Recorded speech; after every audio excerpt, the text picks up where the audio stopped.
And good morning, and welcome to Press Pass Live, your weekly podcast show for the OMFL. Thank you so much for tuning in. I am your host, the commish, Nate, and with me, as always, my buddy D-Wayne. D-Wayne, how you doing this morning? Man, Nate, I'm good. I had no complaints. How are you this morning? I'm doing good. It is day one of the vacation, and so no complaints. I got a pretty full day today, but after that, it's going to be relaxation, video games, and yeah, let my kids enjoy a That is little right. break from school. So it'll be good. Well, man, thank you so much for giving me some of your Tuesday and enjoying your day off. I know everybody's ready for the holidays and counting down the hours where they can clock out of work. And I'm glad we were able to knock out a press pass live here for everybody. It's been a little bit, a little over a week. We just had a tough schedule this past weekend, and we weren't able to hook up. And so I appreciate you making some time. Let's just jump right into it. We'll just look really quickly at the last few games. Just going to look at the last 2 weeks. We are in week 12. We just advanced late last night. And so we'll look at, week 13. So we'll look at 11 and 12 really fast, and then we'll just jump right into looking at the league. So the Rams take out the Bears 24-17 in week 11. Those Rams have been, in his opinion, struggling. How you can be struggling at 8-3, I have no clue. But in his opinion, he's been struggling. Your Falcons with a 10-0 win over the Browns. And like I've always said about Chaotic, he makes you play ugly. The Raiders with a 26-21 victory over the Chargers. The Jaguars with a 41-0 victory over the Colts. The Vikings with a 35-10 victory over the Dolphins. Patriots 52, the Jets 35. A shocker for a team in the Jets who've been playing really good defense this year. The Bills 30, the Packers 18. The Texans 40, the Redskins 34. The Broncos lose to the Bengals 27-7. The Buccaneers beat the Lions 23-6. The 49ers hanging in there, but they fall to the Chiefs 47-35. And B-Hog and his Chiefs keep this really great season alive. The Cowboys right there again, another great season, 34-13 over the Titans. The Eagles keep rolling with a massive victory over the Eagles, or the Giants, I should say, 28-13. The Ravens 10, the Steelers 6. The Saints beat the Panthers 19-14, and the Seahawks with a massive 45-17 victory over the Cardinals. And that's a look at your Week 11 games. Really quick, let's look at your Week 12 games. The Steelers beat the Bengals 17-7. Patriots with a 38-3 trampling of the Bills. The 49ers with a 31-19 victory over the Cardinals. The Cowboys squeaked by the Colts 27-24. And that was a CPU game, unfortunately. Our Colts owner, with life and everything else going on, he just had to bow out for a little bit. And so hopefully he'll be able to come back when life slows down. Your Falcons get by the Giants 20-14. The Tennessee Titans, I should say, 31-27 over the Jaguars in an instant classic game between two 5-6 teams.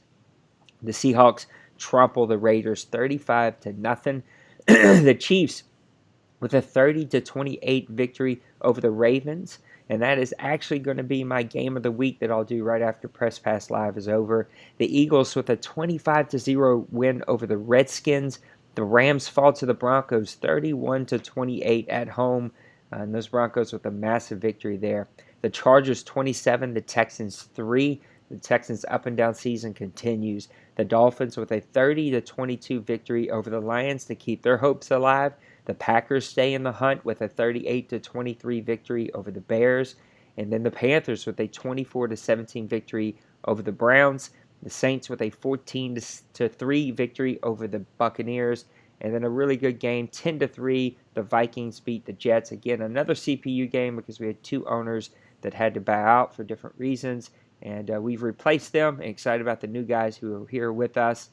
So let's jump into it, man. A great set of games the last couple of weeks. This has been a really quiet season for some reason.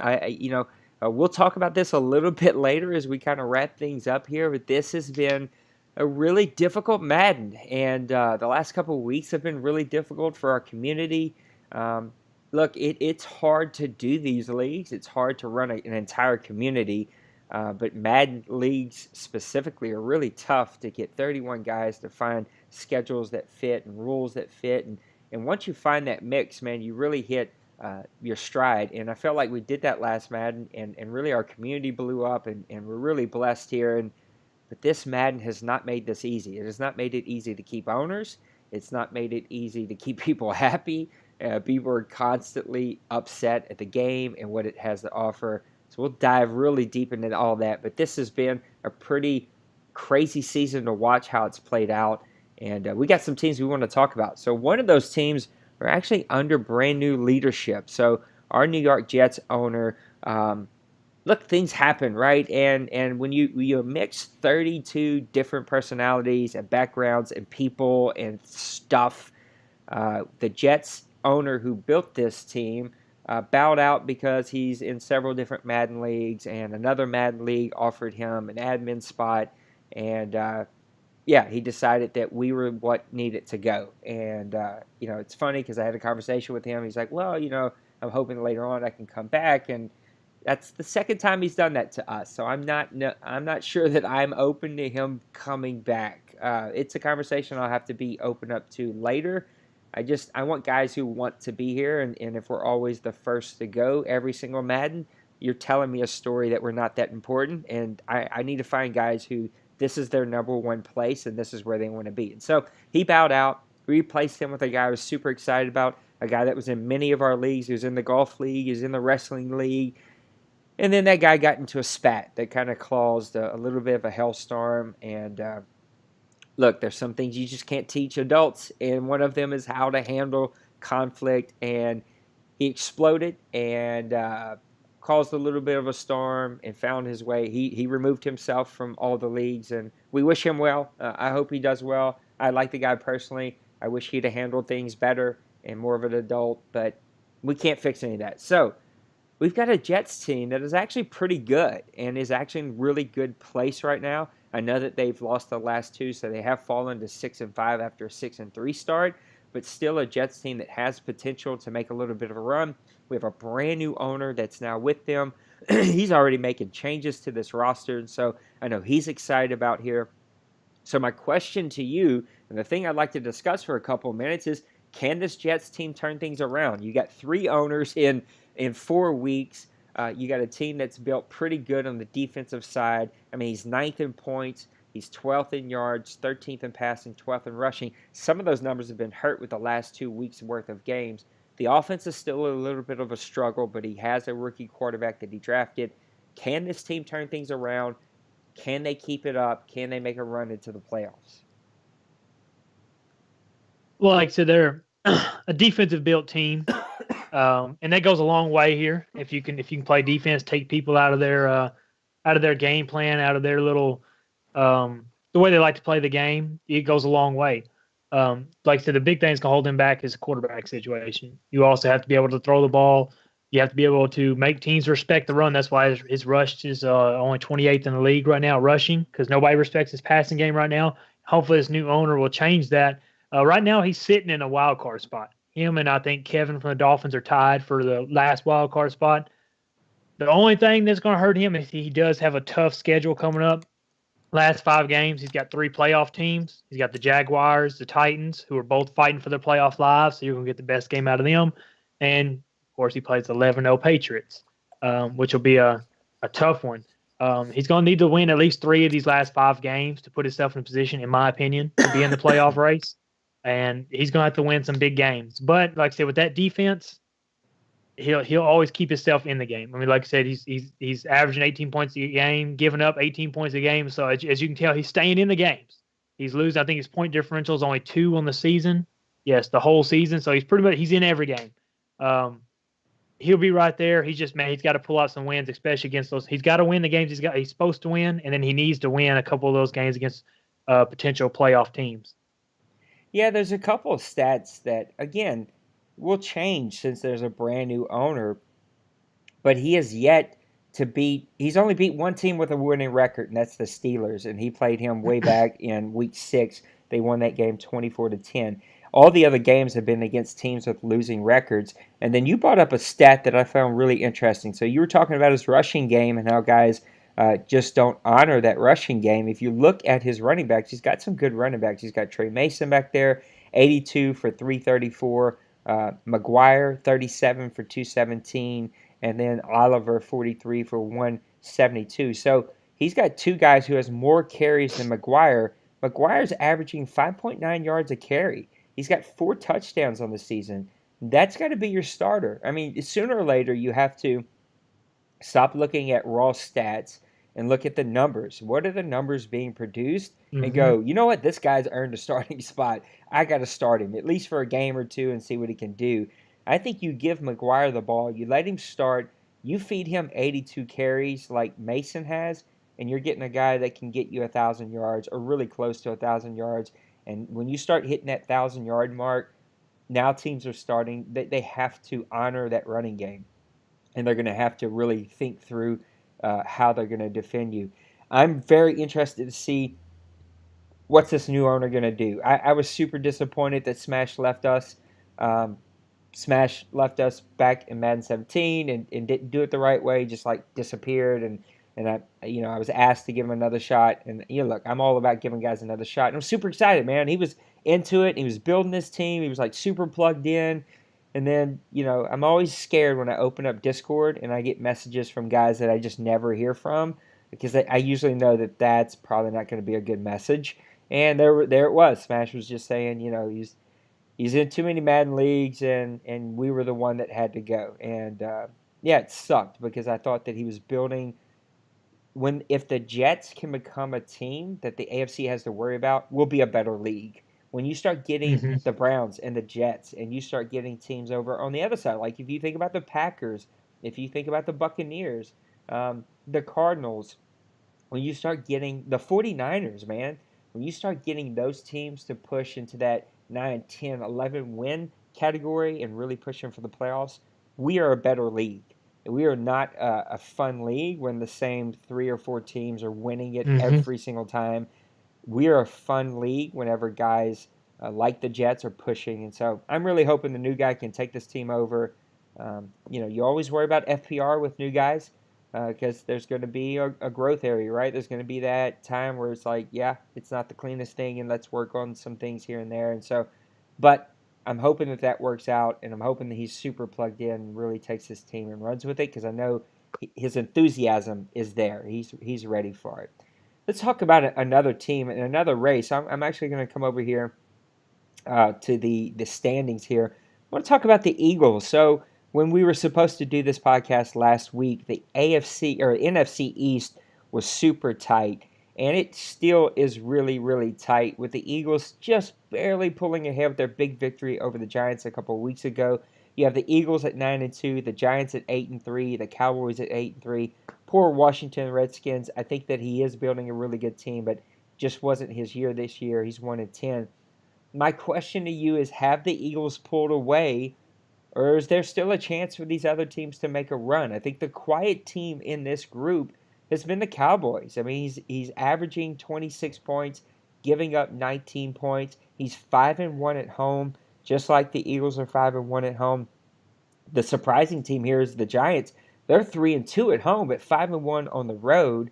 All three of these teams are putting up lots of points and playing really, really great defense. If you look at the Giants and the Eagles, points for, points against, I mean, they're right there, 26-14, 24-14, respectively. But the Eagles did get that massive win. So my question to you is, have the Eagles pulled away? Is this one over, or is there still a chance for one of these other teams? Well, it's still so close. I can't. I guess I can't say that it's over yet. Especially if you look at the Cowboys' schedule remaining. They play the Giants twice and they play the Eagles one more time. A few of those games right there can really change how this season ends up in the NFC East. Like I said, the Eagles have one more division game left since the Cowboys, and if I'm not mistaken, they have 4 tough games left. They have the Cowboys. They have the Jags, who are fighting for their playoff spots. They have your Saints. They have the Buccaneers, who at 4-7 is deceptive because he's a lot better than the 4-7 record says. He's going to have a tough road on the way out. And like I said, a lot of it's going to depend on if the Cowboys can take care of business. If the Cowboys can run the table and win 2 games against the Giants, the game against the Eagles, it's the Cowboys' division to lose. But the Eagles, man, they're just so dominant defensively. They take you out of your game. I think they're first in points, defensive points, giving up 14 points a game. I played him earlier this season. One of my losses is to the Eagles. He just plays such a game. He made me change what I wanted to do. He made me try to pass the ball. I didn't pass the ball well enough, and he beat me. But like I said, on the opposite end, he has an offense that's averaging 26 points a game that is competent enough to hold you to 14 and then score almost 30 points a game. Man, that's a scary combination. If you look at his team even a little bit closer, he's only thrown 7 interceptions on the season so far in 11 games, less than an interception a game. He's just solid all the way around. He's got a solid running game. He's finally got Gordon up and going in this team. He spreads the ball around. He's got 3 guys with 30 receptions, literally almost 30 receptions for 4 guys. It's his division to lose. Now the Cowboys and Giants can fight back and forth because really the next couple weeks going to tell who's going to be the second team in this race. But as long as the Eagles handle their own, it's like I said, it's the Eagles' division to lose.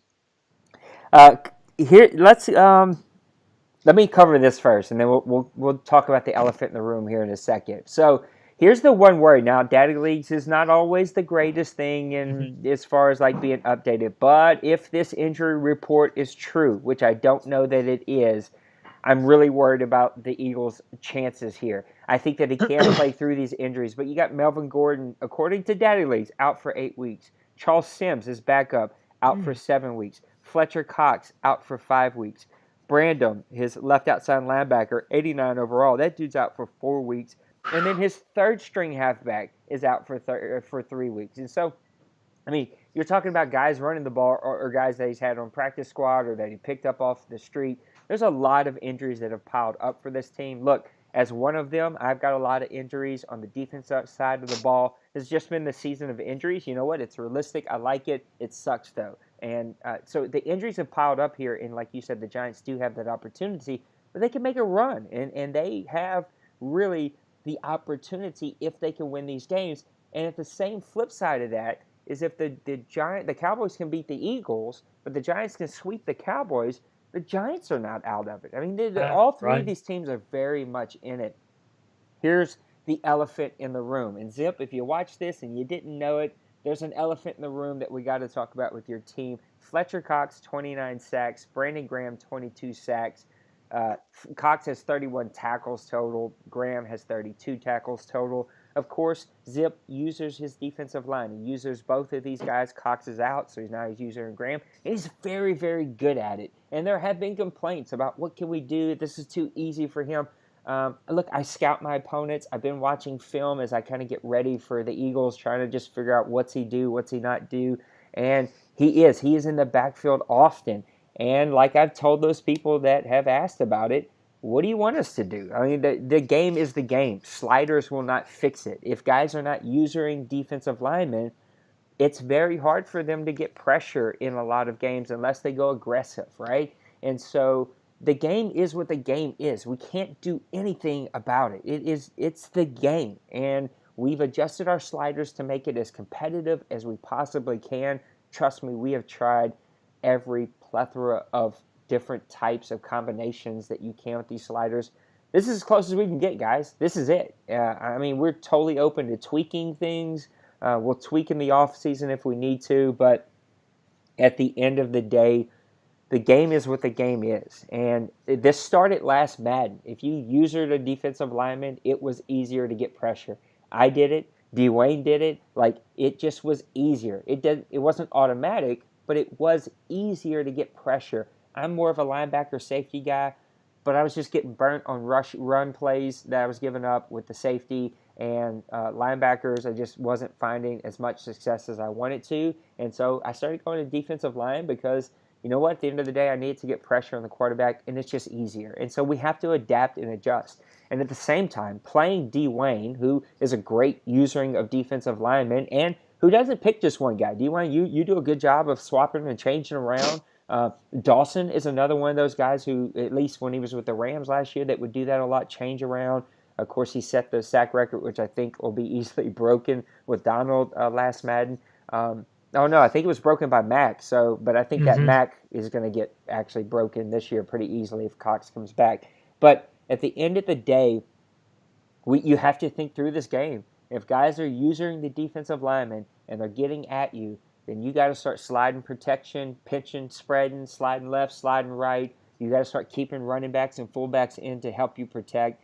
I mean, you just have to. And I played the Buccaneers, who did that really well. They kept a halfback in on a lot of passing plays, a fullback in on a lot of passing plays. And even though I may have gotten around the corner from the tackle, I had to go through two people. That slowed me down just enough for him to get the passes over. Yeah, I got 1 sack or 2 sacks here or there, but at the end of the day, he had the time that he needed because he kept guys in.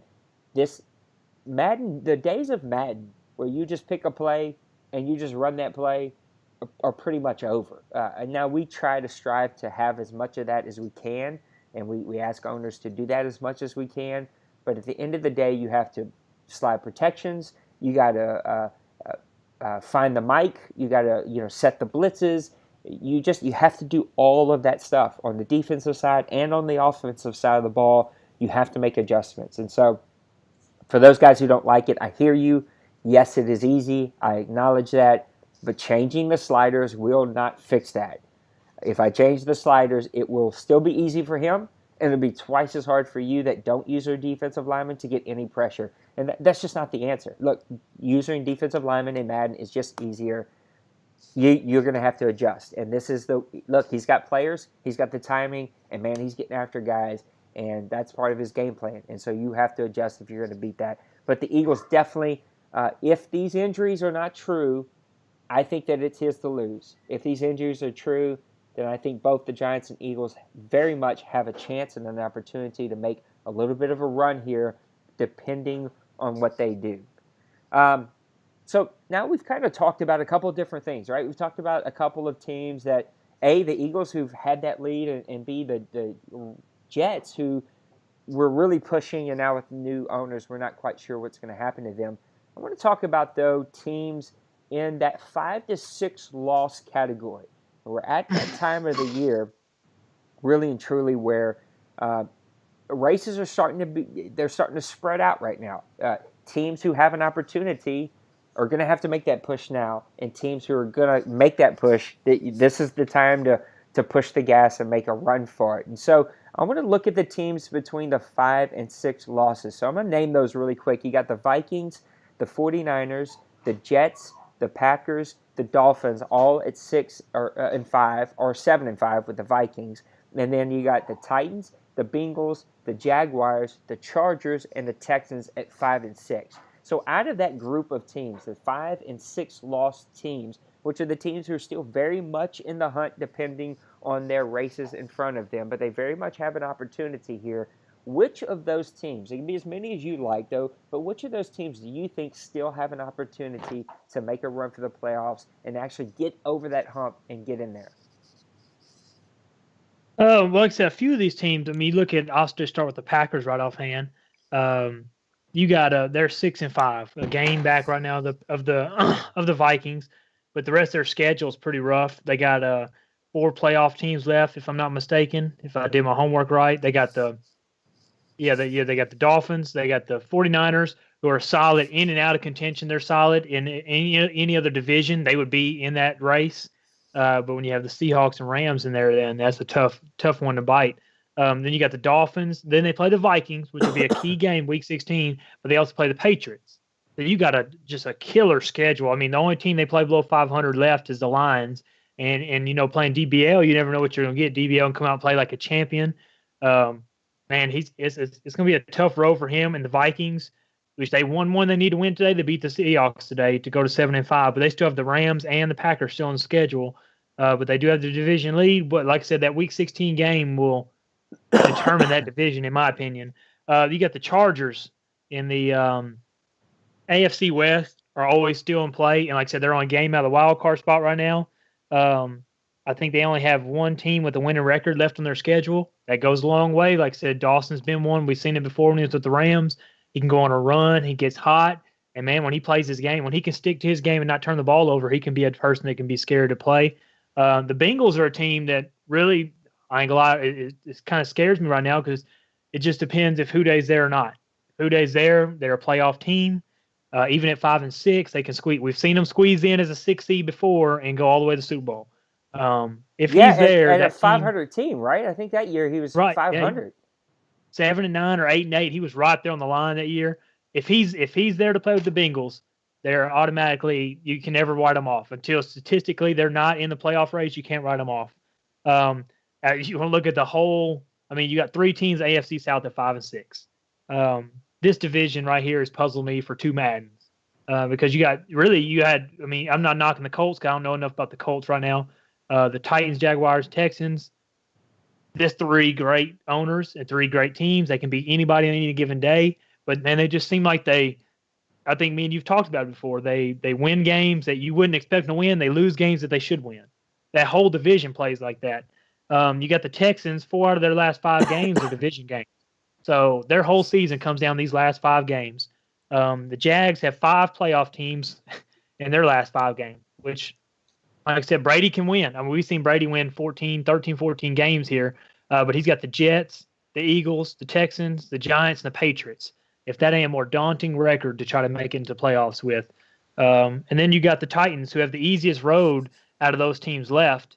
And I think if I'm not mistaken, right now they're 3-0 in the division, and that's a telltale story right there. That I mean, they really hold their own destiny. They play the Texans, they play the Redskins, they got the Jets, they got the Texans, the Colts. They got 3 division games, 2 against the Texans, which is going to be a tail. I mean, you like I said that just goes up. Who you win those games, you're in the playoffs. And I had one more team I was going to talk about, or 2 more teams. It was the Jets and the Fins. 2 teams that are right now fighting for their playoff. I mean, playing lives, I guess you'd say. With the Ravens at 7-4, who are locked in right now. Not locked in, but they're pretty set in that first wild card spot. The Jets and the Dolphins the Jets have a slightly easier road. The combined record of their opponents is 27-28. I mean, backwards. Jets have a harder 27-28, and the Fins have a 24-31 record with leftover opponents. You know, Kevin's one man. He's played some great seasons, and he just kind of disappears for a little bit. He's a heck of an owner. He's got a heck of a defense he plays with. The stats don't tell the true story with his team. He's another team we were talking about the Eagles having such a pass rush earlier. This guy has a pass rush that can rival anybody except maybe the Eagles right now.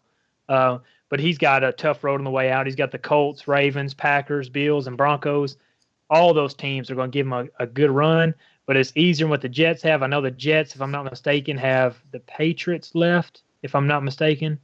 But they just have a tough. I know they have the Jaguars, the Titans, the Patriots.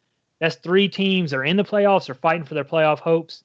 And man, it's going to be tough to come out of that. Anybody when you put the Patriots in a game, man, it's going to be tough to write that one down as a win because, like I say, he's 11-0 with a 250-point differential so far this season. And I'm just glad that I'm not playing the AFC East.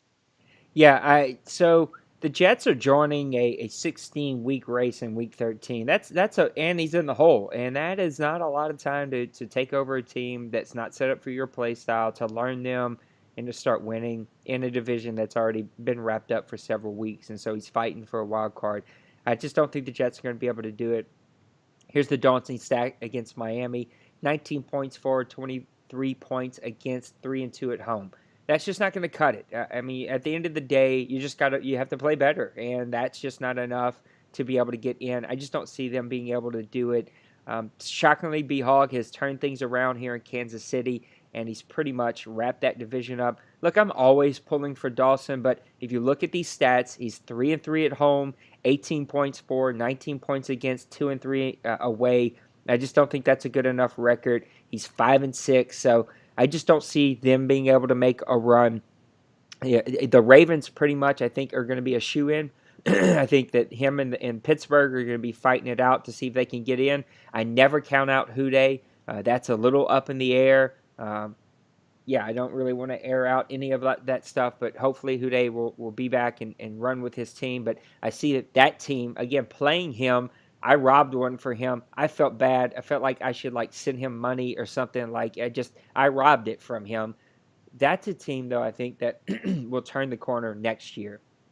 And then finally, looking at the AFC South, attention AFC South, somebody's got to win this division. And I just see this playing out the way it did a couple of seasons ago in Madden 17 when we had a losing record win the division. I think it might have been Houdays or it might have been somebody's like that, but we had a losing record win the division and get into the playoffs. Attention, AFC South. We have tons of respect for you, but what the heck are you doing? 21 points for, 25 against for the Titans. Jacksonville 22 and 20. Texans 20 and 25. And then the Colts, of course, brand new owner. They're pretty much out of it. But the Texans, Jaguars, and Titans, whoever wins this division, that's going to be it. I see. Again, if Houday comes back, I think he can get a wild card. If not, and that's a whole nother situation. Then maybe the Titans or the Texans can get a wild card. I don't know. Do we have a losing record getting a wild card here in the AFC? I mean, that's the ultimate question that it could possibly happen. I don't know who's going to win the South. I'm a big fan of the Titans. I always have been. Jaguars, look, he's always super tough, but uh, look, I would call him out on is his head ever in it? I don't think that his head is ever in our league. Like he plays in other leagues that matter more to him, and I just if for several Maddens, I don't know that his heart is truly into this team in this league, and so a couple of seasons ago he was pushing deep and he was going and he was talking that he was going to make it, he was going to go all the way. Just doesn't look like his heart's in it. And then Massimo, man, he's just at a stage of life with his kid and everything. He just hasn't been able to put it all together. It's been really tough for him. And so I have no clue who's going to win the last wild card. I have no clue who's going to win the South. If I had to put my money on somebody, I'd put it where it normally brings back a return, and that's with the Jacksonville Jaguars. But at 5-6, the only thing I do like about them, 22 points for and 20 against. If you move over to the NFC, of course, this is going to be a really tough division. I'm going to break our rules here. So we were talking about 5-6 win teams. And I know you're going to get on me, but look, I'm sitting at 7-4. I've stole about 5 games from people. I have no offense. I have no quarterback. I have no running game. My offensive line, though it should be superb, in real life it is superb, is trash on this game. And I just have a really good defense, and I've got like 6 injuries, 4 starters on defense. And so I see me falling out, and I know that I'm not supposed to be in this. I really do see me falling out.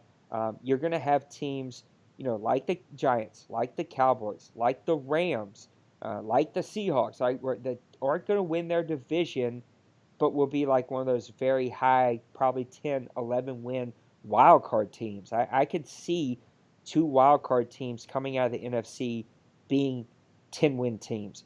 So I really do see me falling out. Excuse me. If I had to pick from that 5-6 loss teams, I do like the Packers. They've shocked me. Looking at their team, they're 4-1 at home, 23 points for, 20 against. They're 2-4 on the road, so they're gonna have to clean that up because they're gonna be on the road in the playoffs. They're sitting at 6-5. They've really quietly turned things around there. He's going to be fighting the Vikings there for that NFC North. That should be a good team. Whoever doesn't, I do think that the Vikings will win that division, but the Packers will be pushing. Can he get to 10 wins? I don't know. That's going to be a tough ask of that team. I also like the 49ers. He's sitting at 25-23. He's 4-1 at home. Man, that is a freaking tough team. The San Francisco 49ers have a great defense and a rushing game, a lot like the Falcons that just eats the clock. And you get to the end of the game and you're like, I've had 4 possessions all game. Like you didn't even have many possessions to get a running game going, to get a passing game flowing. Like you just didn't have any possessions because he stops you on 3rd down and he eats up tons of clock with long, long drives. So those are the 2 teams that kind of catch my eye coming out of that 6-5 loss teams. I really do think though the AFC might have a losing team get in with a wild card, but the NFC, man, it's going to be a 10 win. That's what you're aiming for. And I can't even promise you at 10 wins that you're going to get in because there's some really freaking good teams out there. Look at the East, look at the West. The South, we kind of beat up on one another, and so we're not as strong this year. But the South, the East and the West are both stacked with teams that can win on any given Sunday here in the OMFL, and it's going to be really, really difficult for them to do it. So let's kind of go to the other side of the coin. We talked about 5-6 lost teams. Let's talk about 7 or more. So we're talking about the Bucks, the Broncos, the Bills. Those are all at 7 losses. The Panthers, the Colts at 8. the Lions, the Raiders, the Bears, the Browns, the Cardinals at 9, and then the Redskins at 10. Those are our teams that are pretty much out of it. They're starting to think about their offseason and their draft status. Out of these list of teams, who disappoints you the most? The team that you really felt brought the most to the table this season that just didn't live up to expectations? Um, well, I had three teams, and I'm gonna name off two, and then I'll go with the one that I'm going with. Two teams that disappointed me, and I say it disappointed me, but it pays off for me. I don't want y'all to think that I'm talking bad about y'all, but the Bucks and Panthers falling down the way they have this year really shocked me, especially Colin with being 3-8, and Bill being 4-7 after we had such a tough division last year. You knew we couldn't keep up the same momentum as we had last year, and almost everybody in the division was a 10-win team. It Yeah, would we be had hard to winning do that. records. The division Yes, ended with everybody with a winning record. exactly. It's kind of like if you look at the NFC East this year, if it wasn't for the Redskins, which I know, man, y'all are just fighting it up there. Those three teams are going to beat up on each other. That's why, going back to what you're saying earlier, I think you might have a chance to sneak in there with that great defense you have, because those guys are going to beat up on each other.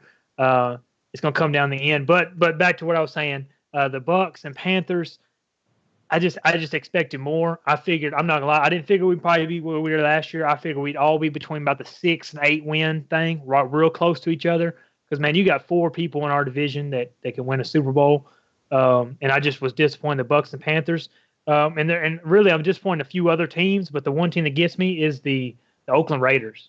Yeah. He's always, man, he's been, ever since he's been here, he's almost been on a roller coaster. He's had really great seasons, and then he would drop down and have a season like this, and I'm just kind of waiting for him to come out. And I don't want to compare anybody to anybody else, but the Cincy, the Ducks, even the Maniac, the teams that are going to average 9 to 11, 12 wins a season in there every season. Them consistent people. And to me, the Raiders should be that team. He's got a good team. He's got a good quarterback, good running game, solid star receiver. He's got one of the best, if not the best, defensive end in the league with Mac. Honestly, man, I don't know. Like I said, there could be some stuff in his personal life. Maybe he's just not completely locked in. I just expect a lot more from the Raiders. I almost expect you to be that division winner in that division every year, if not a wild card team, guaranteed. And being at 2-9 right now, and like I said, losing the way he's losing at 17 points for and 26 points against, at 103-point differential, I just expected a lot more out of that team. Yeah, I'm going to go there with you too. I'm going to go immediately to the Broncos and the Raiders, two guys that have been with us for a long time now. Two very, very quiet guys. They're almost in the same bucket to me. Like, you just don't get to hear a lot from them in the chat. Really don't get any content from them. But just solid guys that play their games, schedule their games, and do everything that they're expected to and are supposed to, and just guys that we don't have to worry about. But also guys that could be 12-win teams pushing for deep playoffs, or could be 3-win teams that are pushing for a top pick. Like, you can never really gauge where both of these teams are. They're two teams that I always go into every season expecting to see at the very top. And it doesn't 100% surprise me when they are at the top, and it also doesn't 100% surprise me when they're at the bottom. Like, I just can't peg either one of those teams. I'd also look at the Tampa Bay Bucks and the Panthers. I think you hit both of those also.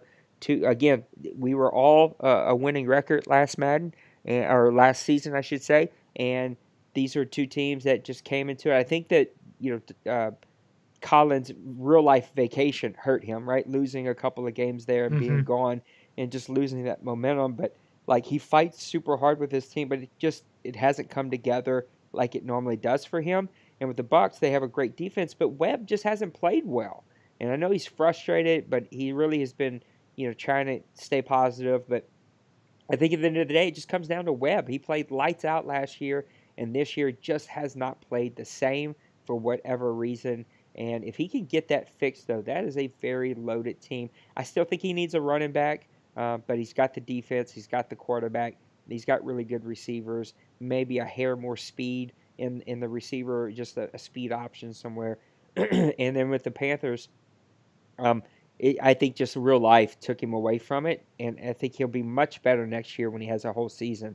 I'd also look at the Cardinals. I know that he hates his team.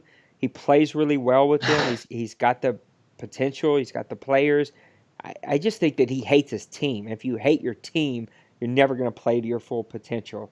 And I'd also look at UK and your Cleveland Browns, man. It's sooner or later you got to put things together, and you showed that you can with the Saints last Hmm. Madden. And I've played him this Madden, and he plays you ugly. He makes you play ugly. And what I mean by that, he just plays really good defense. He makes a couple plays on offense, but there's just like those momentary like bad throws or bad decisions, and then it just kind of unravels from there. I'd also look at the Lions. He's better than a two-win team. The Bills, I know that he's still building that team, but I expect them to be much better than next year. You're always waiting for the Bears to put it together, and we all know that the Redskins are better than a one-win team, and he's going to have a scary team once he goes into the offseason and puts everything together, um, and finds him a couple of key players there. So it's an interesting season that's kind of been broken out here. But as we think about wrapping things up here and the season coming to an end, I want to know, who's your MVP? Who's the guy that kind of has caught your eye that you think is the MVP of the season so far? Well, I have a few guys on here, and honestly, I hate to say it's kind of repetitive, um, but you have a hard time not picking Fletcher Cox, especially if he's healthy. Even if he's not healthy, he really has MVP type numbers, and he's playing for the number one team in the NFC right now, with 29 sacks, a forced fumble, interception. Then you got Tom Brady with 19 touchdowns, 8 interceptions. 72% passing. He's got 130 QB rating, second year in a row. He's 130. He's actually having a slightly worse year than last year. It's crazy when you have 130 QB rating, you're having a worse year than you did the year before. Another one for Dion Lewis, especially for the number one team in the OMFL right now. He's averaging almost 8 yards a carry with 1,000 yards and 21 touchdowns. And to me, that's where Cincy's really taken his team to another level. Is everybody's known that Cincy is a great quarterback user, a great passer. He's really deceptive on the defensive side of the ball. He plays real well, plays a lot better than you expect for somebody who really just wants to outgun you. His running game's been the difference this year. And anybody that's played him knows that you can't just sit in coverage anymore or rush four and expect to beat him, because he's just going to run up your throat, run to the outside, run inside. He can do it all. And I think that's the biggest difference from the Patriots this Madden compared to last Madden, is I think since he's got a whole well-rounded attack this time, and it's really scary as we've seen these last two seasons. And an underrated guy to me, he plays for the Seattle Seahawks, is London Battles. If you want to go to kind of the Yeah. oddball pick, 8 interceptions. He has 3 defensive touchdowns in the year so far, 9 deflections, 26 tackles. And in a league that really likes to pass, like a lot of our guys do, man, a lot of our guys just love to air it out. You got to have those guys that you can leave on an island out there and run man-to-man defense. And he's one of the few guys in the league that, honestly, that I would trust every down covering the other team's best player and win his share of the battles. And, no pun intended, but battle wins most of the battles. So I'm going to stay. I got to take a pause for a second here and say that the Seattle Seahawks have to be on our list to talk about next week. Look, he's got the number 2 quarterback. He's got the number 1 running back. He's got the number 1 wide receiver. He's got the number 1 interception leader. He's got the number 2 and number 4 sack leader. What the hell? Like, what has happened to the Seahawks? Are quietly having an amazing season here, and that's where I'm going to go with my MVP. I think, yes, Cox is probably the easy pick, but I think it's hard to think that a defensive tackle is the MVP. But, man, if you watch him play, he's definitely the MVP of that team. I'm going to go with Tyler Lockett. I just think that this guy is heads and shoulders above everybody else. 1,239 receiving yards. He's the number 1 receiver for that team. He opens things up for that rushing game. Barry Trulock is having an amazing season at 1,100. I think both of those guys could be in there. I think the interesting thing that sticks out to me, of course, there's a high number of sacks that we can kind of work on a little bit. But again, I think it's user is just easier. Is the fact that we don't have a quarterback that's really running away with this thing. There's not a quarterback that's in that 3K plus range and that's really running away from all the other stats. So I like Tyler Lockett as my MVP. We still got a long way to go here. There's a lot of football left to be played. But if you haven't taken notice of the Seattle Seahawks, you better do that because this team is legit. It's for real, and they are playing really, really, really, really good football right now. And I think that they're going to get the MVP, especially if they make a deep run. That's the Mhm. thing that's kind of always Mo hasn't found out how to get over just yet. He's always there. He's always on the cusp. Just hasn't made that deep, deep run that we're waiting for him. I really think that this could be the year that Mo makes that really deep run into the playoffs and does some shocking and really puts the NFC on notice that, hey, the Seahawks are finally here and they're for real. Little bit of a teaser. You just seen it in the right hand corner. They did fall to the Minnesota Vikings this past week that we're in currently, and so look, there's definitely some things there that they're going to have to clean up, and we'll see how it works out.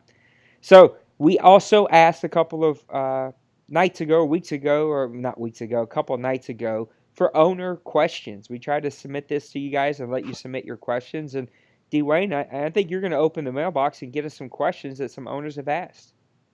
All right. Yeah, I got about 5 questions here. I'll let you jump on this first one. He said, it's Bill from the Tampa Bay Buccaneers. Will the Tampa Bay Buccaneers ownership fire head coach Lucky Lucini? I guess that's Lucini at the end of this season. Question, Nate. I think that came very close the other day when the Colts were open. I think that he enjoys looking for a project since he can't have his favorite team. Of course, Bill had to step away due to life back in Madden 17 when he did have his favorite team. He and Peppers are both Giants fans, and so I don't unless one of them life takes them away again. I don't see they can't both have their favorite team, and so Bill's pretty open to ownership. It would not surprise me if Bill jumped ship. Now he and I did talk, and he does enjoy the NFC South. I think once you find a division where hey, these guys are going to play straight up, win or lose, then I just got to figure out how to play better. But it's going to be a straight fair play game. Then you don't want to leave. That's why I didn't leave the Cardinals last Madden because, man, we had Dawson, we had Mo, we had Meathead, and I knew that every game, win or lose, and I was going to lose more than I won, but they were going to be fair, straight up games. I just had to figure out how to design a team that played better against those teams. And so I think that's the same thing that we have now in the South with Bill, with yourself, and with Colin, is that you're going to get straight up games. And so I think that will be the deciding factor. At least it was this last time. So my answer, I've kind of brought you a long way. I don't think that they will, but it won't surprise me if he finally does find a team that his frustration level in Tampa is built up too much, and he just makes the jump and leaves. Yeah, you're right. I think it'll be on his own accord if he leaves. I think he was really close to taking the Colts. I think that's a good division to go to. That division has had a lot of stability in it with those other three teams, and you just know what you're going to get with that division. Um, okay, next question is from our very own Outlaw. Why are there so many leagues, but not enough people to fill these leagues, and have the owners, I guess, come together and talked about this problem? Yeah, I think this is an interesting question that kind of leads into a whole genre that we could spend hours on probably talking about, and maybe we do that one day, but I don't have the energy to do that today. Yeah, so I think that the main issue is that guys enjoy being the leader, and guys enjoy um, I don't know, the cachet of being a commissioner, even though that makes zero sense to somebody who's been doing it for 18 years because there's no cachet. It is work. That is all it is. You get blamed for all the problems. You get to clean up all the caca, and you get none of the good things that come with it, right? Because all the good stuff, the owners think, well, we did it, and all you deal is with all the problems and the issues, and it can be tough sometimes. I mean, we'll talk about this in a little bit, but it can be really, really hard. I think that's why you see uh, leagues that stay unfull and don't combine efforts. I personally think that CFM as a movement would be stronger if people combined efforts and had stronger, fuller leagues. But again, you have so thousands upon thousands of different personality types, different leadership skills, different levels of leadership skills, and just blatantly, I think that you have guys who don't know what they're doing and they're just jerks and they just want the power of running their own league, and so they do things their way. And I think there are a lot of guys out there who this kind of bleeds into a bigger problem. I think that this Madden, just people hate. They just flat out loathe it.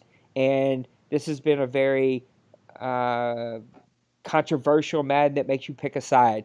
And I personally am not doing that. I don't feel the need in lighting my torch and getting my pitchfork and going to EA and banging down, storming the castle.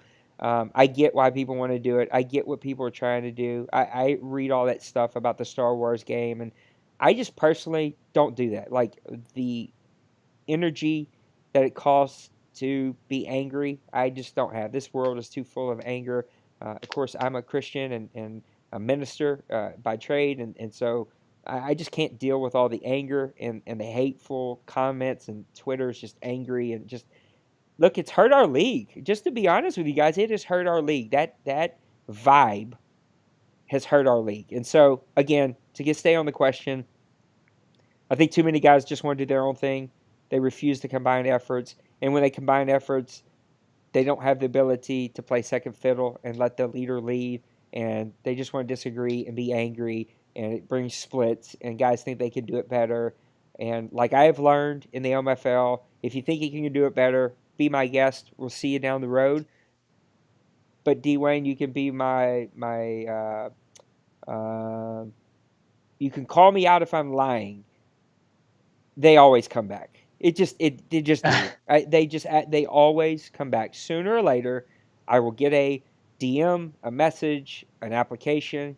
They always come back, and I feel like they always come back because we have really great guys on this board that treat people the right way, and that yeah, we may have moments where we don't handle situations perfectly, but overall, we treat people the right way, and we treat them fairly, and we treat them as adults and humans, and as nice as we possibly can. And when we make mistakes, I think we all own it. And look, we're humans. We don't do things perfectly, and sometimes we make really bad mistakes.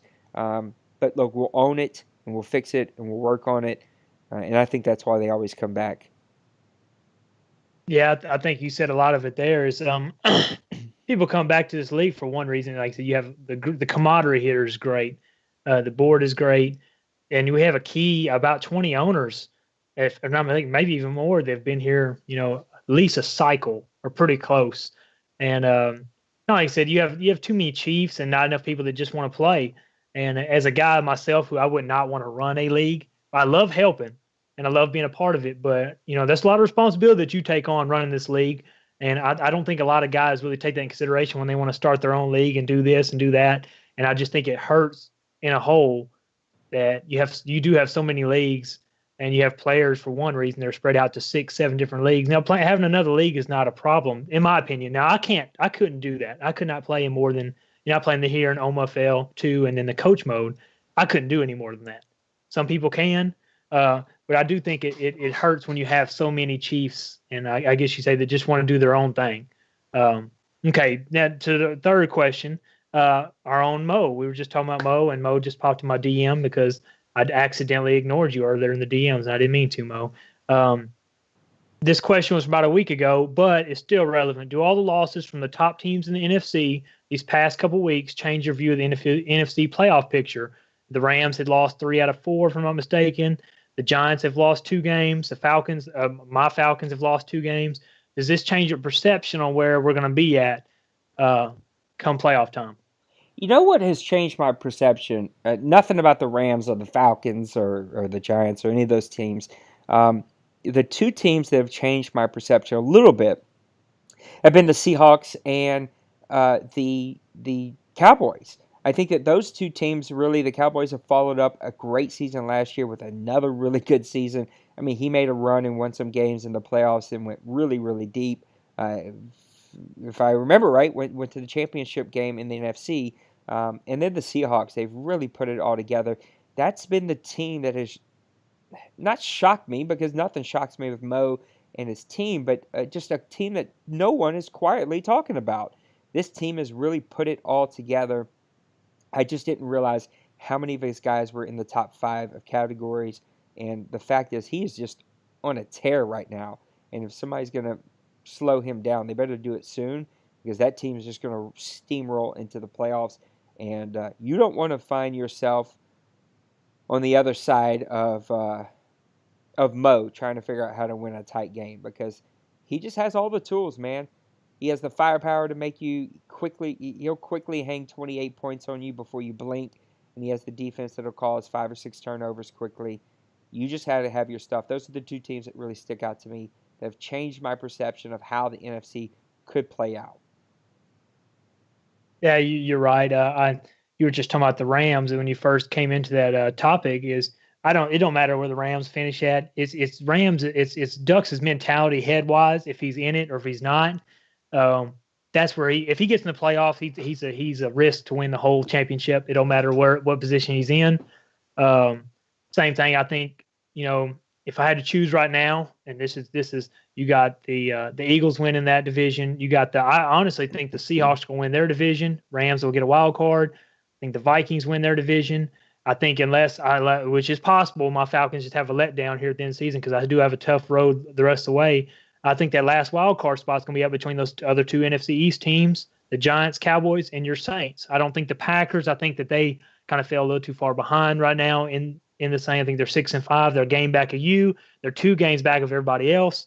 I think it'll be fun to see how this plays out this next couple weeks because, like I said, you're gonna have realistically 3, maybe 4 if the Packers could run the table and get a lot of help fighting for this last spot. But like I said, the Rams, the Seahawks, they've been there. The Rams have went all the way. Mo has been close. He just got to get over that hump. And Ziploc and the Giants, and the Saints are 3 legit defenses. I played the Giants last night, probably one of the toughest defenses I've played since I've been here. It's just going to be fun seeing how it shapes up toward the end of the season. I do have 2 more questions on here, Nate, if you're ready. Yeah, real quick, though, I just want to point out, too, the AFC has, I don't know, 3 teams that are shoe-in 10-win teams. The NFC has 6 shoe-in 10-win teams. 6, right off the top. Those are your playoff teams. So if you're going to make the NFC, you're talking 10, 11 wins, period. Like, you're going to have to get there. It just makes it so much tougher. It does. It does. NFC as a whole, and this is the second season in a row, the NFC has just been a top to bottom a better conference right now. Yeah. And like I said, it could be some turnover rate you have in the AFC has been higher. Sure. But your top monsters over there, your Patriots have just been unquestioned, and somebody's gonna have to prove to me that they can knock them off that pedestal. Yep. Okay. Well, Maniac sent another question. He says, "Why is the NFC East much more competitive this season as a whole, more as I guess versus the whole OMFL? But why are they more competitive this season compared to last season?" That's a good question. I think for me, the Cowboys just know how to play good football and good solid football. The Giants have just been one of those teams when Pepper is clicking and when Pepper is not in his, I think that Pepper can find himself getting frustrated, and when he's frustrated, he hasn't played to his top potential. I think that's a good way to put it. When he's not doing that as he has this season, I think that, man, he can put it all together, and he has the firepower to make it happen. I think it's Zip, right? Zip was known in Kansas City last Madness, the guy who played amazing defense. But with Fletcher Cox and Graham, he's just tore up offensive lines, and he's just sacking the quarterback at ungodly rates. And if you sack the quarterback, you're causing bad throws, you're causing fumbles, you're getting turnovers, you're getting short fields, you're getting that opportunity to score a lot of points. You do that on the number 1 scoring defense of 14 points per game, 5-1 at home, 5-1 on the road.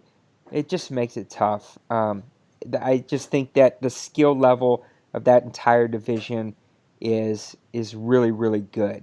And because they're really, really good, they've now built teams that fit their style, and they're winning ball games. The surprising point to me is that they're only losing to each other. They're beating everybody else. They're just beating up on each other a little bit, much like the NFC South was last year.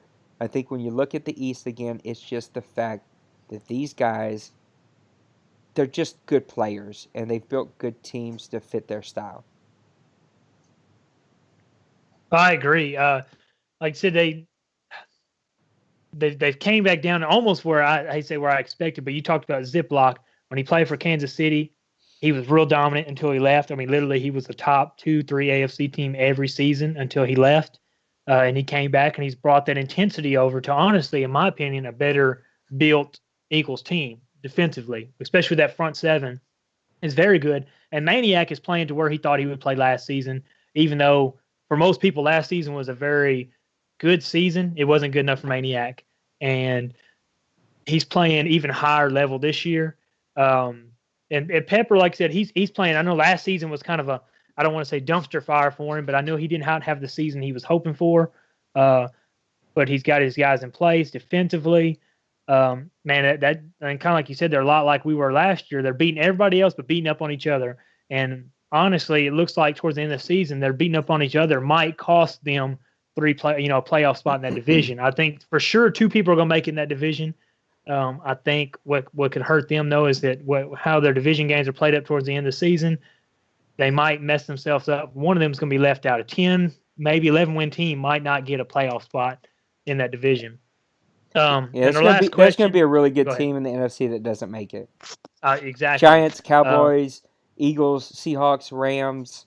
You know, maybe throw the Packers in there. There's going to be a really good team that just run out of slots. Yeah, you're right. One good team, or even last year, you had good teams. I think, like I said, everybody in our division was a winning record team, well deserving of it. There'll be a good team left out, and then that just kind of as heavyweight as the NFC is, it just kind of sucks that a 10-win team is not going to make the playoffs. Our last question is another one from Outlaw. He said, why do we? I guess what I'm getting the gist of this question is, have we ever thought about going longer quarters? Which we were.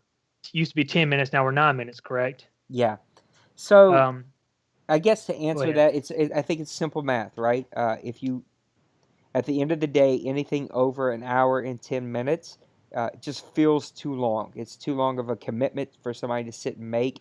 It's too long of a commitment for family people, like we all are, to make that commitment of an hour and a half game. And so every Madden plays a little bit different. I mean, I remember the days when we played on 7-minute quarters. It's not the quarter length that we're looking at. It is from start to finish, from when you sit down to play a game to when that game is complete and you're done with that commitment.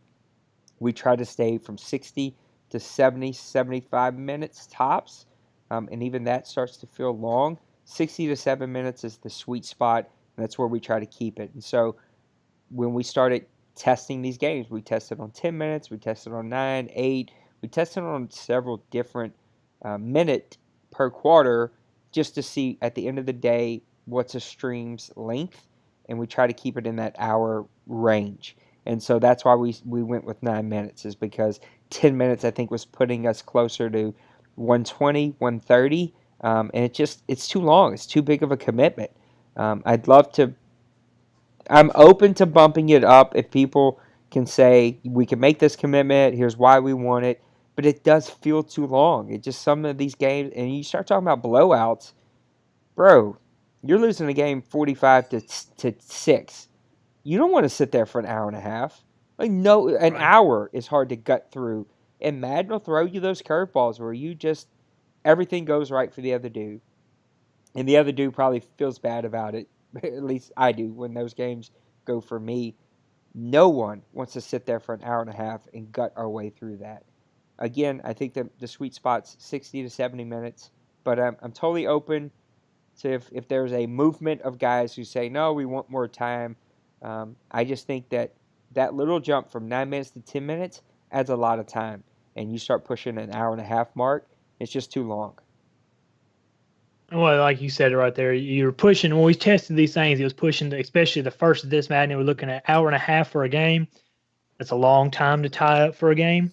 But a lot of it, depends on, I think one of the games we tested this year was me and Ducks last season. I think it was me and Ducks. Two teams that like to run the ball. Of course, it was only a 55-minute hour game.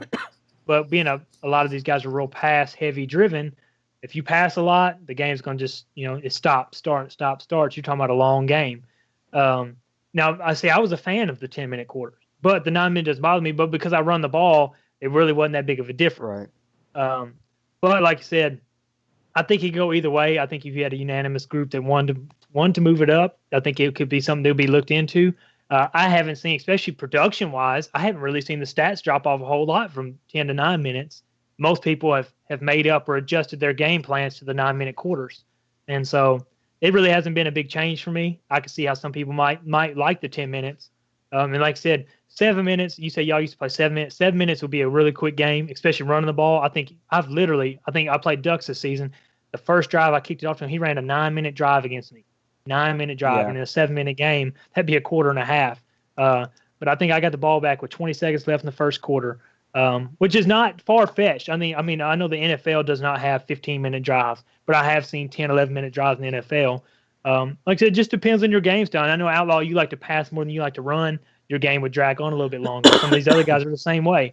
But I think it's something that, if it comes up, it would be a problem or discussion. I think it could be something that gets looked at. Yeah, again, I think it's game styles matter, and if you play a guy or play a game where you're passing a lot, you're going to hit an hour and a half, hour and 45 minutes really easy on a 10-minute quarter game. And if you run the ball a lot, it'll feel good, right? But if you run the ball a lot in a 9-minute game, the games do feel fast. I mean, I've had games, again, a lot of my games, because my offense is not good, and I give up long drives on defense. A lot of my games, I get like 4 possessions. I'm like, what the heck? Like, I haven't even got a chance to get my offense rolling here. But some of that's on me, right? If you don't have good third down percentage, you're not keeping your drives alive, and you're not stopping the other dude, it's going to feel sharp. So build your team a little bit stronger, and I think it'll feel better. But if guys rally and say, we want this change, then we'll make the change. I think we've proven that we are always open to making changes that fit our guys. So is that it for our mailbag? That's it. That's All it. right. Well, thank you guys for doing that. I'll send a message out as soon as I post this press pass live. This has been a long show, but we've had a lot of stuff to talk about, and we'll catch up on it. I do want to hit one more like little thing to kind of talk about another big elephant that's in the room before we wrap things up here, and that's just kind of the stuff that went on a couple of days ago with Mix and. In a couple of other, there's like a separate chat for FPR that we have that is just for the team that we have put together for FPR video watching, which is a big undertaking. So first and foremost is like it's a lot of work to run these, and I know that we say that and that guys hear that, but it is a ton of work to run the website and run the forums and be the admin for all that, and for me to produce content. I'm not bragging, but if you go look at the content, I think I produce a majority of the content outside of the OMFL. I produce almost exclusively all the content for the website. So that's WWE, that's the golf, that's the soccer that we haven't played in quite a while. And then the OMFL, a lot of our guys do participate, which has been so awesome. Like we've had so many great articles that we blast out there, and I want to keep that up. Even the NBC has been picking up their article game, and they produce some more stuff. I know the OMFL too has some really great guys like Bart and Mo who produce some content that not the OMFL Mo, the other Mo that produces content for the OMFL too. And so yeah, we've getting a lot of good content, but it is a ton of work to do these press pass lives and to do the editing, to do all that stuff is a ton of work. And I gotta admit, just the overall vibe of the OMFL, which is the big girl here that takes all of my time, that vibe this Madden has sucked. Just to see the constant complaints, and if guys aren't complaining, then they're just not talking, right? And you know who you are. I'm not calling you out, but I have really great guys that I love and respect here that if you're not complaining, then you're not talking, and we don't hear from you. Or if you're losing, you're not talking. And yeah, it just wears me down, right? And we kind of had the straw that broke the camel's back this past Sunday. I got back after a really good day with my faith community, celebrating Thanksgiving and watching one of the most epic Saints games I've ever seen. And turned on Discord, and there's like literally 55 messages. And anytime I see that large of a message dump waiting for me, I know that something is went bad. And so we had an owner, Mix, who had a disagreement with Houday, and it escalated to where it shouldn't have on many different areas, which was unfortunate. It happens. Like again, I'm treading a line here that I hope doesn't get me in trouble, but I think a lot of people know that Houday has some health issues that he fights, bro, and he's fighting for his life at the end of the day, and he does it with such a great attitude 99.9% of the time. When I admit that I would not, I would be in a bad mood, I'd be grumpy, and Houday usually is not. Um, and because of Houday's situation, sometimes he just unplugs and he doesn't maybe communicate the best way he did. And we had a brand new owner in Mix who was involved in almost every league here. I'm working super hard to build this WWE league, and it's a lot of work, and it's hard to build something from scratch and get people involved. And there's not a big pool of people that want to play that, and to that there's a big pool of people that play, but to get their attention to say that we're legit and that this is a legit community and we're not just wasting time has been really, really hard. And so I was excited about having Mix be a part of that, but then his buddy left, and then he got into it with Houday. He removed himself. He removed himself from all the leagues, and I just was super disappointed in that situation with another situation that happened in the FBR chat between two board members. And at the end of the day, I just want guys to be nice to each other. I know that's so simple and simplistic. That's what I want. That's what I expect. And I was disappointed that in all these chats where people were kind of going at it, that there wasn't a peacemaker that stepped up either from the board or from longtime ownership here that said, you know what, let's not do this right now. Let's take a breather. Let's walk away for a little bit. We'll come back to this. We'll get on the same page. There wasn't somebody that put down their own agenda to get on the same page, and it escalated to name calling and talking to each other in ways that I don't expect for this community, in ways that I don't talk to you guys in this community. And it kind of led to me giving serious thought, just being totally honest with everybody, serious thought of shutting all of it down. Or at least not shutting it down, but turning it over and just saying, you guys do what you got to do, but I'm walking away because anytime something costs more than I get back from it, I start questioning why I'm doing it. And I didn't do that. And I didn't do that for a couple main reasons. Number one, I've got 18 years invested into this place. I've got the last 3 years of building this community. It was supposed to be being built with somebody that I trusted who left and did his own thing. And so I've really done this by myself and then found really great people like Dwayne and Chaotic and Mo and Dawson and like so many really great dudes who come and be a part of this and who give their money and who give their time and have helped build this community on their backs. And so I didn't give it up for that, and I didn't give it up because I've got a couple really great guys like Dawson and Dwayne who just bring a lot of positivity and who I feel like really get who I am as a person and who really get what this community is supposed to be about. So I say all that to say this, that Houday's MIA right now. He kind of sent messages that he was going to be walking away. But we all say things in the heat of the moment that we feel is right that maybe isn't the right decision, and so we're giving him his space. I've I've had discussions with the board about what I feel needs to kind of be tweaked. I don't think any major changes need to happen, just some tweaks in our communication style. Communication also as far as what we allow in the chats. Now, this is not a communism. I don't want to get to a place where, look, you guys are adults. Say what you got to say. But there does come a point where I just get sick of reading 25 messages about how much you hate this game. I get it. Like, if you hate the game that bad, bow out the right way. Give me a couple of days to find a new owner. Deuce out. Stay in our other leagues. Stay, whatever. Do whatever you have to do to get in a good state of mind. Just don't complain about the game for 24/7. If you hate the game that much, walk away. If you're going to stay, though, then drop it. Because the game is what the game is. It's not changing. It's not. I'm purposely not adding people that have asked to be added because their attitude sucks about this game, and it just would add more negativity. At the end of the day, this isn't. If I want negativity, I'll watch the news. I'll freaking read Twitter. There's enough negativity in my life. I don't want to spend my hobby where we're supposed to be building relationships and having fun doing a hobby we all enjoy, reading constant moaning and growing. And I just, yeah, I'm over it. So I'm not saying you can't complain. I'm not saying you can't be upset. I'm just saying, know when enough is enough and when it's time to, find other things to talk about, like podcasts and like articles and like fun things that we have to offer here, not just the constant negativity. And so we're gonna keep on, um, and we're gonna try to be better and do better and continue to produce a community that people enjoy. I'm working my freaking tail off to get this wrestling e-fed going. Uh, the uh, the golf league has taken a little bit of a hit. Guys have kind of lost some interest, but at the same time, we've added some new guys who are golf only, who I think will help keep us going. And the OMFL is strong, and the OMFL 2 is strong, and NBC is strong, and they're not all full, but man, I'm working to help them get full. And yeah, the game is the game. I've never done this community for the games. Like I've never just been so in love of a game that's why I do this.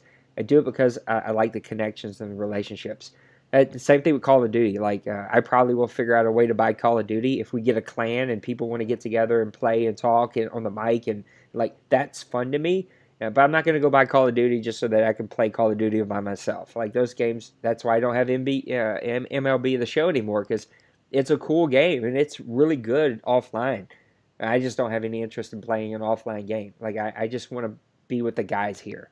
And we've got some guys in the wrestling league that are not part of our wrestling league, but are just here like to assist us. I hope that they keep helping us, and I hope we find more people there. I hope the golf league keeps going, and most of all, there's 18 years invested of history in the OMFL. What makes it fun is when guys submit classic games, that we can have that thread going. When guys give me content that we can blast out on Twitter and to read. When guys get really invested, like, doing power rankings and doing here's who's in the playoffs and here's the updates. And like that stuff just makes it really fun and enjoyable. And there are some really great dudes in this league that I think at times it get lost because, yeah, I don't want to hear the complaining. And so I've said all that to kind of turn into a little state of address of the league. I hope Houday comes back. I hope that we're able to work that out and stays on the board, and we just kind of move past the mixed thing. The mixed thing sucked, but I think at the end of the day, yeah, yeah, guys kind of take care of themselves, and if they're not meant for here, they'll remove themselves. And same for guys who stay here forever. Like those guys kind of learn how to push through and enjoy. So let's get back to enjoying this, what we do, and enjoying what's fun about our league and community. And let's have some fun. If you know anybody that plays WWE, send them my way because I'm trying to build that freaking E-Fed up. And if you play golf, come have some fun playing golf with us. It's super laid back. Just there's more good from this community than there is bad, and I hope that guys can kind of get to a place where they can see that. So that's my little state of the league address that kind of happened off the cuff here. Anything you want to throw in before we put a little bow on this thing? I think you covered it pretty well. I think kind of like you said about the game itself. We can't change the game. Nobody can change it. EA can say what they want, I guess, but nobody's going to change it. What we got, or the game we got, is what we're going to have this year. And the sliders we have right now are pretty well set. Maybe a little minor adjusting here and there, but guys, you just have to take what you got and roll with it, adjust to it, and because it's the same for everybody. I hear people all the time saying, "Well, the game's against me." Well, it's the same for everybody. My Madden's not any different than your Madden. It works the same, and some people just figure it out faster than others. You just have to find your way with this new game and find your niche, find your way without breaking FPR or getting extreme. One way. Just find your way to play the game and have fun. And like I said, like Nate says, it's a community. I would enjoy it here if I was losing or winning. I like this group of guys. I have a lot of friends on here. Just here for the community and find your place, and it'll be real fun.